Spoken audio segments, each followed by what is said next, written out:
This is CBY, Christian Broadcasting of Yakima, your local Christian television station, bringing to our valley quality Christian programming for more than 40 years.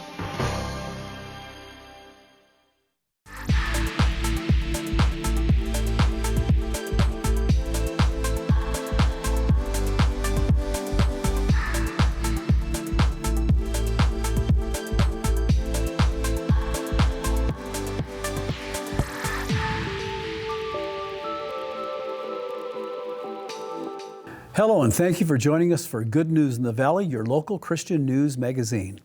In honor of Independence Day, we salute all veterans for their sacrifice and service to this great nation.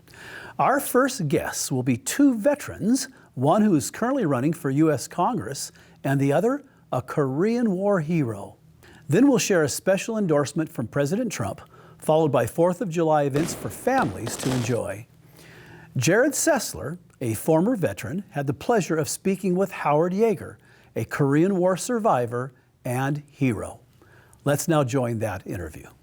Hey everyone, I'm really excited to be here today, and especially this time of year as we celebrate American independence. It's a tremendous blessing, and I'm joined today with Howard Yeager, who is an incredible veteran. We're going to talk about some of his stories, some of the things that he's been through as a veteran. Both of us are actually veterans, but Howard served a little bit before I did, just a couple of years. And but I'm excited. You know, when you look at the state of where things are at in America today, it can be quite frustrating. But the truth is we should be very hopeful. And I would encourage you this season to pull out the Declaration of Independence and read it. It only takes just a few minutes to read it, and it is quite encouraging. There's one section in it that says that in the midst of tyranny, men will do nothing. And it's talking about men and women. It's talking about citizens of America. And it says they'll do nothing in the midst of tyranny, which is kind of discouraging. But in the next sentence, it says, until such time as the tyranny becomes insufferable. And when the tyranny becomes insufferable, it says that it's not only our right, but it's our duty to stand up and throw off the bonds of a tyrannical leadership and tyrannical government. And it goes on to say that we shall institute for ourselves a new government that will ensure our future security. So the primary role of the federal government, in my view, is to make sure that we're safe. And I know a lot of us don't feel safe physically today, but we can certainly take care that the gospel of Jesus tells us that we can feel safe eternally and spiritually. But it's still, we should be vigilant, right? And we should support our military, and we should have strong security and things like that. And that's what we're going to talk about today. And I've had the chance to spend some time with Howard, and I'm telling you, we could spend hours listening to this man's stories and the things that he has been through. Howard, I know that you left the Army honorably in 1952. And so why don't you take us back to the beginning of when you went into the Army and why you were going in and what the conflict, I know you fought in Korea. Just tell us briefly about that, and then we can sort of go on from there and share sort of this hopeful story with the folks here today. Okay. Well, I was in Yakima High School, class of 49, but I dropped out. I turned 17 in February, and I dropped out of school. I didn't need it. And went in the Army on April 15th, 17-year-old, down to basic. And came back at the 2nd Division and the 72nd Tank Battalion. So I was there, and when Korea broke out the next year, we loaded up our tanks, took off, went over to Korea, right there at the perimeter, and fought for it. Now, we got in there in late July. And that was 1950? 1950. Okay. And in the middle of August, I got hit with a hand grenade. We had our tank set up on a roadblock, and the North Koreans came in and on the bank there, and they tried to lob a hand grenade into the turret. But I blocked it.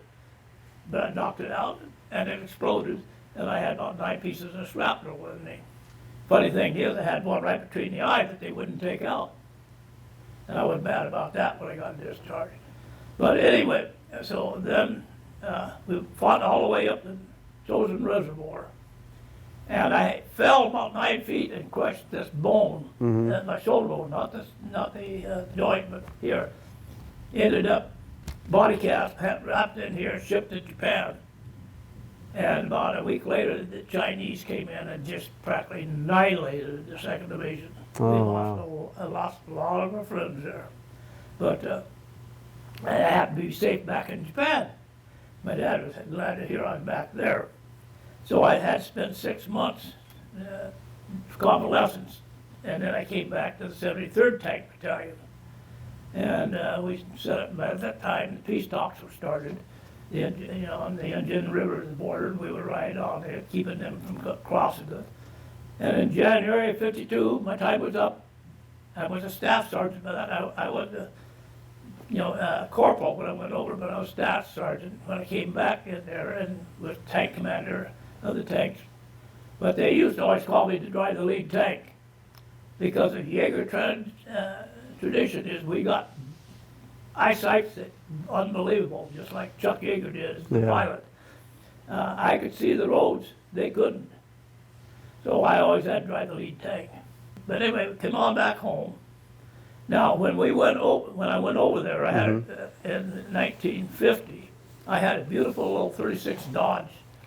I had just fixed it all up. They said, okay, let's pocket the north parking lot, all the guys with the cars. You put your stuff in it. We'll be back by Thanksgiving. Well, that didn't happen. But when I came back in January of '52, and I ended up back up in Fort Lewis, but there was no tank battalion there. But my car wasn't there either. None of the cars were there, and they could not tell me what happened to them. Wow. And so that was early in '52, but then you were actually discharged not until the summer, right? August 1st, just do, but I got back I went on furlough at February 29th, 1952, back to Yakima. Found my sister. My folks were working on construction somewhere, but I had a heck time finding them. But so then I met my first wife there. Oh, okay. She was a sister of the one that married my sister, my brother-in-law, and she had medical problems. She had swallowed a peanut when she was 5 years old. They did a trachea on them and to save her life back to her in about 37, and but that peanut was spit out way about 10 years later. Oh, wow. But that lung became a big abscess, and she had to spit it out a couple times a month. Sit down on the floor and newspaper and spit it out. Yeah. I'll tell you, she was a tremendous little gal, and she was 10 days older than I was, but that's all right. But they said, well, we'll get married, but you gotta get my mom and dad's permission. So I talked to them. No, she's not supposed to live to be an adult. And we got married on June 15th, 1952. Now I got out on August 1st. Now I was scheduled to go to OCS. They knew that, but they lost all my records. Oh, interesting. But somehow they knew that. I said, no, give me my discharge. I'm out of here. Yeah. I had already hired into Boeing's as a helper general. Yeah. And so when I got out, I went to work there.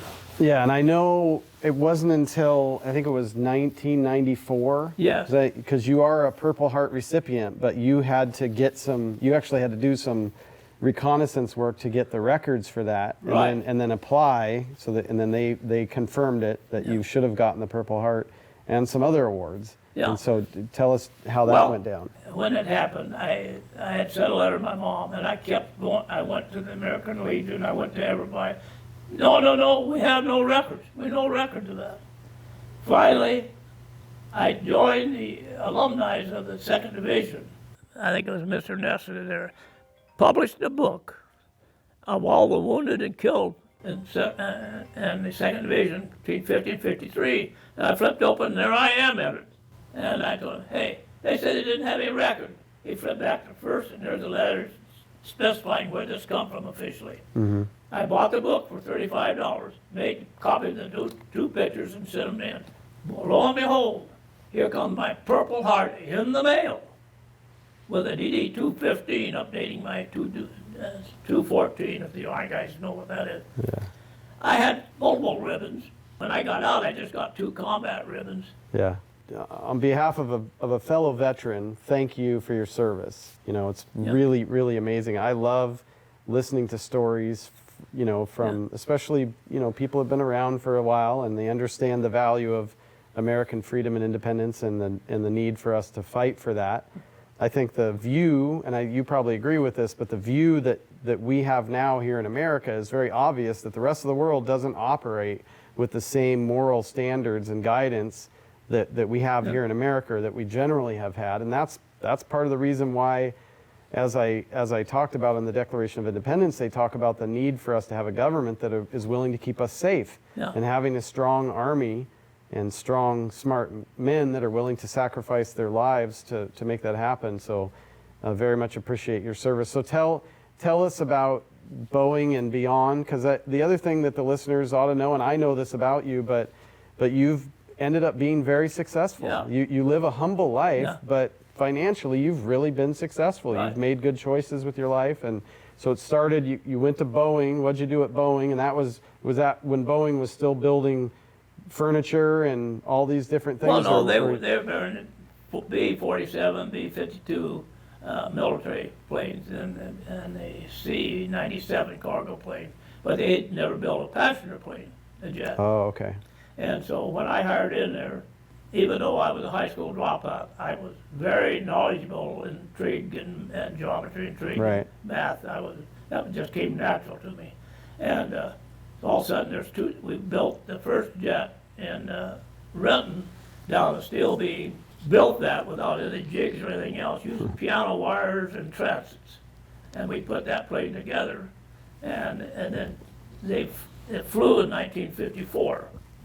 Tex Johnson and barrel rolled it over the hydrofoil race, and then came back and barrel rolled it again. They were about ready to fire them, but that soap started selling that airplane. Right, yeah, big sales pitch there. Yeah, but in the meantime, you know, it took me 2 years to find a lung surgeon for the wife, and I finally met Dr. James Blackman there. He happened to be in Mercer Island, and he took that lung out.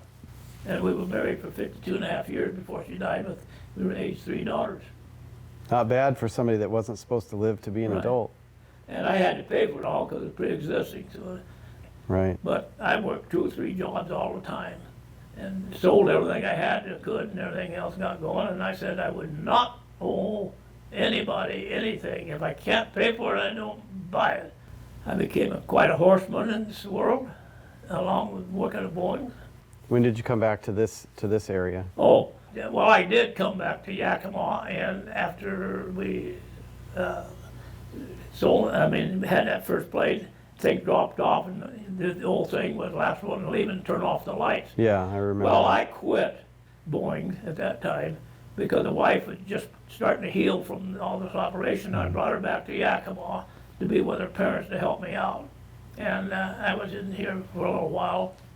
Ended up getting a job with experimental building food handling equipment, and when that phased out, I went down to Oregon for 3 years, become a commercial heat treater, and then I bought a little farm, and I raised rabbits there. I formed a rabbit association. Got really good for it, and we had fried rabbits in all the stores in Portland area. And I produced a lot of little babies there to put in there. But anyway, then I sold out and went to Yakima. I went to Anchorage. My dad had service stations. 2 years up there around my parents, I couldn't stand it. I had to get out of there. Too cold? Yeah. My oldest brother bought an airplane, Cessna 172, just after I got up there. And he was running the service station, which was quite a story. And he built a second one. But he flying that airplane, Cessna 1 and 2, he bought his going to guide hunters.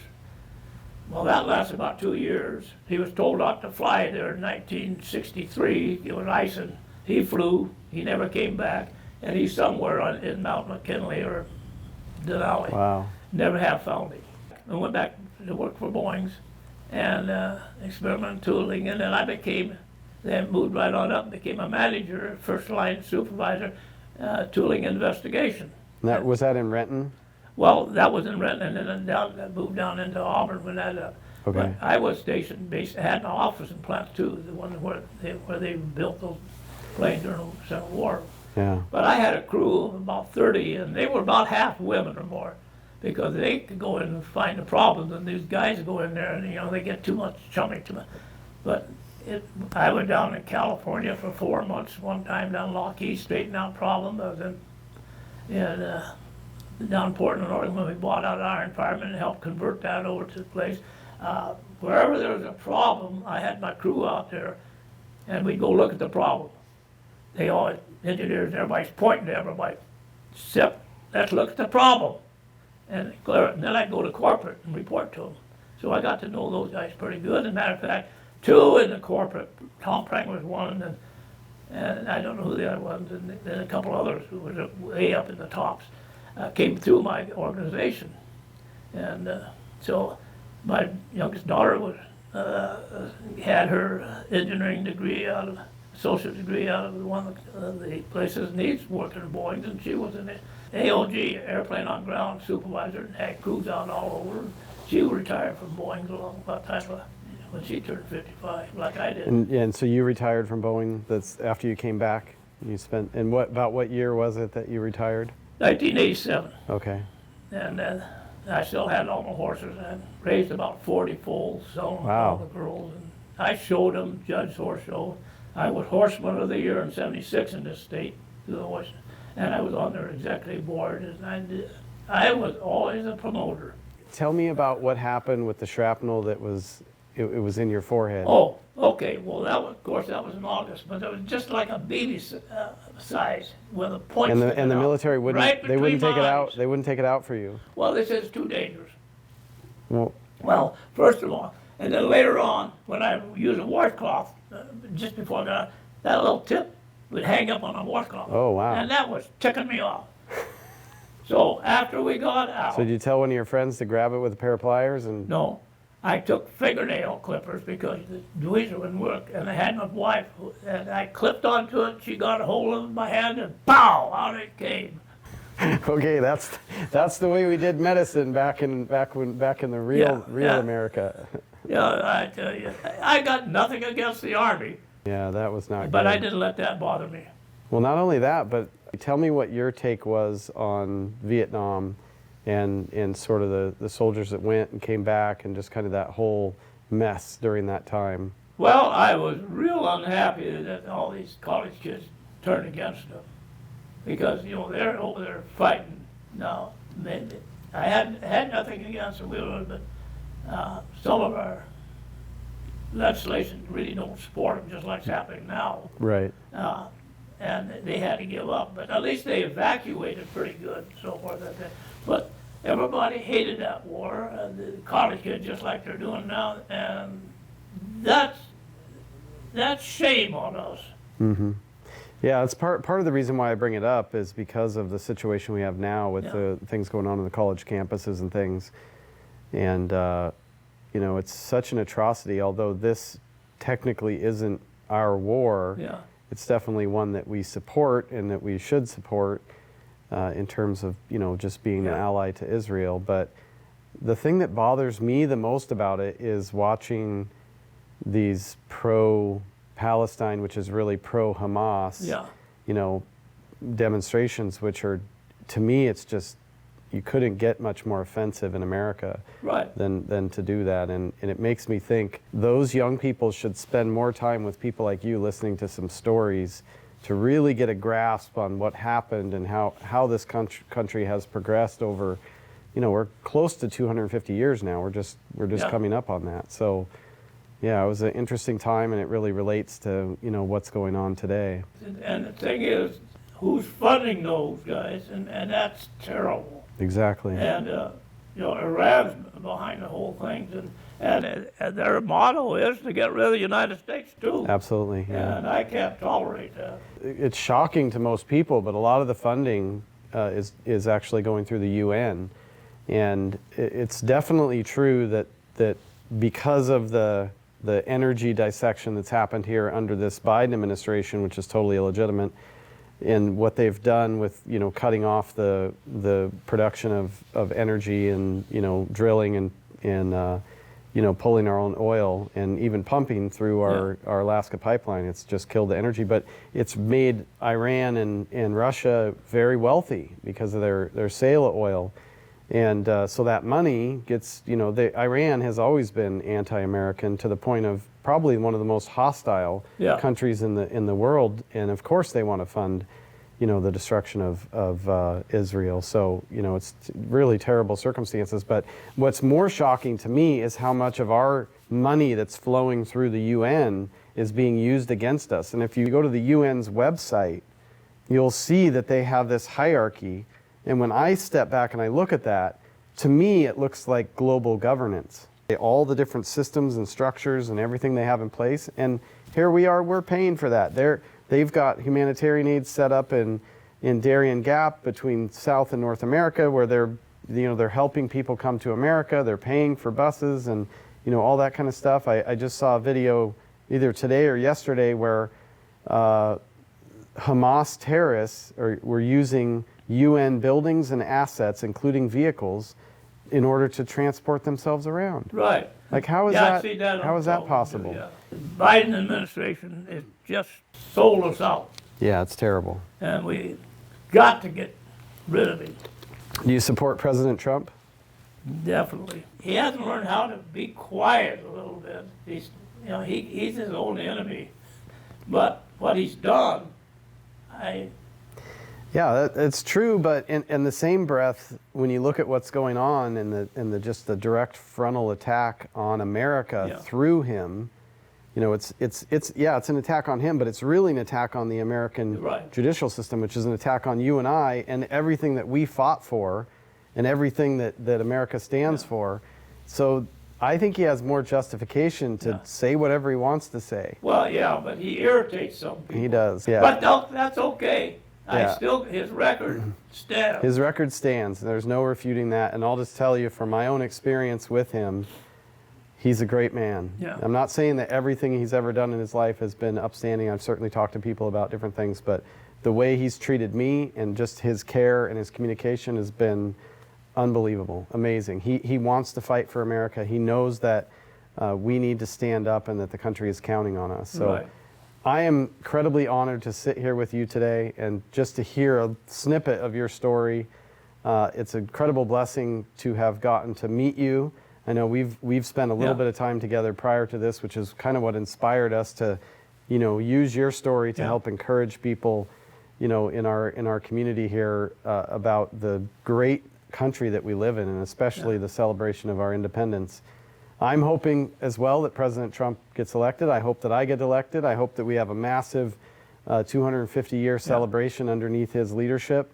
But it wouldn't be possible if it wasn't for you and many veterans like you who really sacrificed at a very young age. So thank you, Howard. I really appreciate it. Well, I hope, as I talk to my friends and so forth, that we got to get you in and take Newhouse out, because Newhouse is not, he is walked both sides of the fence, and I don't like that. Yeah, it's not good, and he's also, ensured that a bunch of other people get in the race to try to split the vote so that, they can basically confuse voters into voting for somebody that's not the person that Jared Sessler is. So The first time I met you, I was real impressed with you, and so, like I say, we've had a few meetings at different times at different places, and I'm all for you. Yeah, thank you. I appreciate it. I was active in the political scene over there when I was living in the Puget Sound area.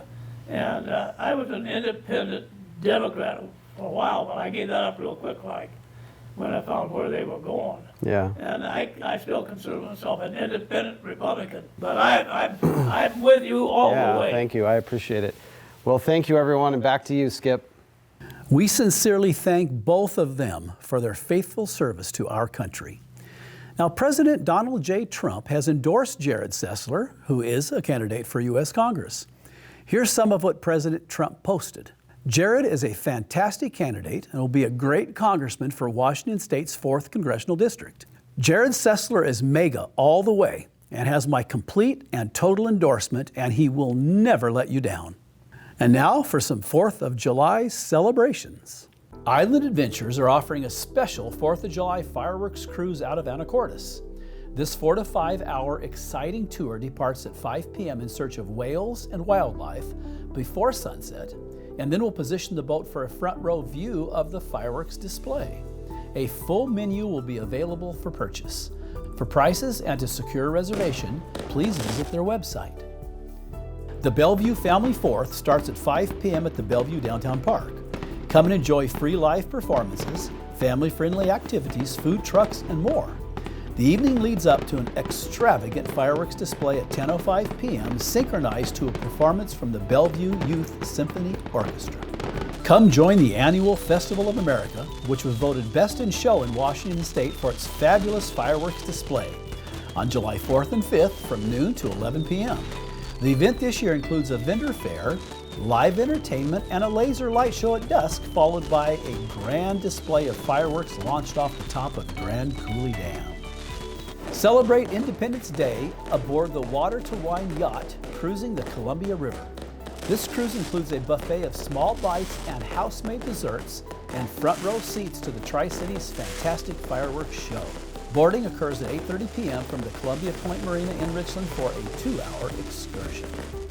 The River of Fire Festival at the Columbia Park in Kennewick is from 2 p.m. to 10 p.m. Bring the whole family and get ready for a fun-filled event with patriotic activities, food trucks, and entertainment throughout the day. The evening concludes with spectacular fireworks that will light up the Columbia River at 10 p.m. Waterways presents a 4th of July fireworks dinner cruise on Lake Union. Enjoy a summer evening on the water with a delicious buffet dinner and front row view of Seattle's dazzling fireworks. Boarding begins at 8 p.m. at the piers on South Lake Union. This is a 2.5-hour excursion that sails from 8:30 to 11 p.m. Visit the website for booking reservations. There will be a grand old 4th of July celebration of the Red, White, and Blue in Pasco. Festivities include a parade, family bike ride, and a pancake breakfast at just $7 per person. Awesome fireworks conclude the night at 10 p.m. in the Giesa Stadium. Celebrate the 4th of July on beautiful Lake Coeur d'Alene that sets sail at 8:30 p.m. and returns at 11 p.m. This family cruise is fun for all ages and gets a direct view of the amazing fireworks. For reservation and prices, please visit cdacruises.com or call 208-292-5670. The City of Selah observes Independence Day with an annual celebration at Carlin Park. Lots of family activities to partake in. The grand finale will conclude the night with a wonderful fireworks display that will light up the sky at dusk.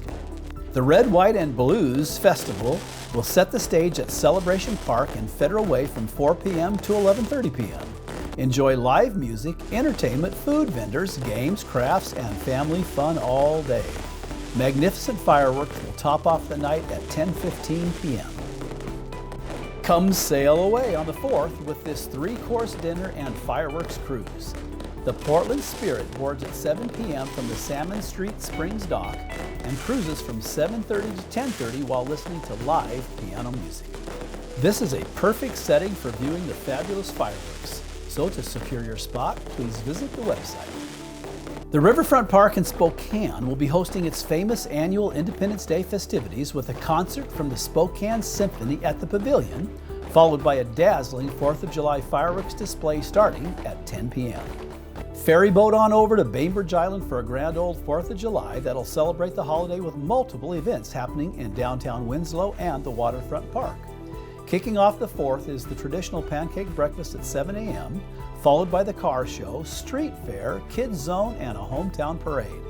Bainbridge Island is the perfect place for viewing the fireworks. Fun will once again be found at the State Fair Park in Yakima at this celebration on July 4th, 5th, and 6th. Family fun includes a carnival, exciting rides, food vendors, a kids zone, water features, and a foam pit. Outstanding fireworks will complete the evening at 10 p.m. Take time to enjoy your family as we celebrate America. Hang on to the vision our founders had for this nation. Freedom came at a cost, and we remember and honor all those who served so we could enjoy the freedom we have. Thank you for watching, and may God bless America, and may God bless you.